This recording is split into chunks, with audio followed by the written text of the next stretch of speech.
கர்த்தருடைய நாமம் மகிமைப்படுவதாக. இந்த புதிய நாளின் தியானத்துக்காக எடுத்துக்கொண்ட வசனம் சங்கீதம் 104:33 வசனம். நான் உயிரோடு இருக்கும் மட்டும் என் கர்த்தரை பாடுவேன், நான் உள்ளளவும் என் தேவனை கீர்த்தனம் பண்ணுவேன். ஆம், ஜீவனை பார்க்கிலும் உமது கிருபை நல்லது என்று தாவீது ராஜா யூதாவின் வனாந்திரத்தில் இருக்கையில் பாடின சங்கீதத்தை நினைவு கூறுவோம். நாம் உயிரோடு இருக்கும் மட்டும் கர்த்தரை பாடுவோம், துதிப்போம், மகிமைப்படுத்துவோம், கீர்த்தனம் பண்ணுவோம், அவரையே நோக்கி பார்ப்போம். உயிரோடு இருக்கும் மட்டும் அவரை தொழுது கொள்வோம்.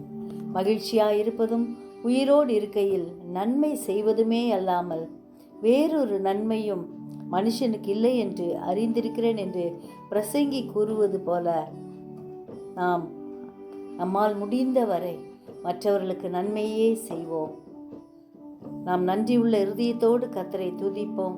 கர்த்தர் நம்மை ஆசீர்வதிப்பார். ஜெபிப்போமா? ஜீவிக்கிறதான நல்ல இயேசுவே, இந்த அருமையான நாளுக்காய் நன்றியோடு ஸ்தோத்திரிக்கிறோம். நாங்கள் உயிரோடு இருக்கும் மட்டும் உம்மை பாட, துதிக்க, மகிமைப்படுத்த கிருபை தாரும் ஐயா. உம்மை எப்பொழுதுமே துதிக்கிறவர்களாய் ஆண்டவரே, எங்கள் வாழ்நாள் முழுவதும் உம்மை ஆண்டவரே கீர்த்தனம் பண்ண கிருபை தாரும். ஆசீர்வதிக்கிற உம்முடைய கரத்தில் எங்கள் ஒவ்வொருவரையும் வெறுமையாக்கி ஒப்பு கொடுக்கிறோம். பரிசுத்த ஆவியானவர் ஒவ்வொருவரையும் ஆசீர்வதியும். சிறியோர் முதல் பெரியோர் வரை ஒவ்வொருவரையும் பாதுகாத்துக்குங்க ஆண்டவரே. உம்முடைய ஆண்டவரே வல்லமை ஒவ்வொருலையும் இறங்கும்படியாய் ஜெபிக்கிற ஐயா.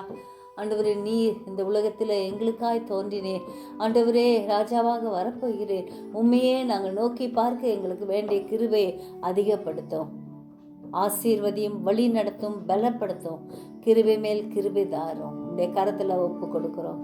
இயேசுவின் மூலம் ஜெபங்கேளும் பிதாவே, ஆமென்.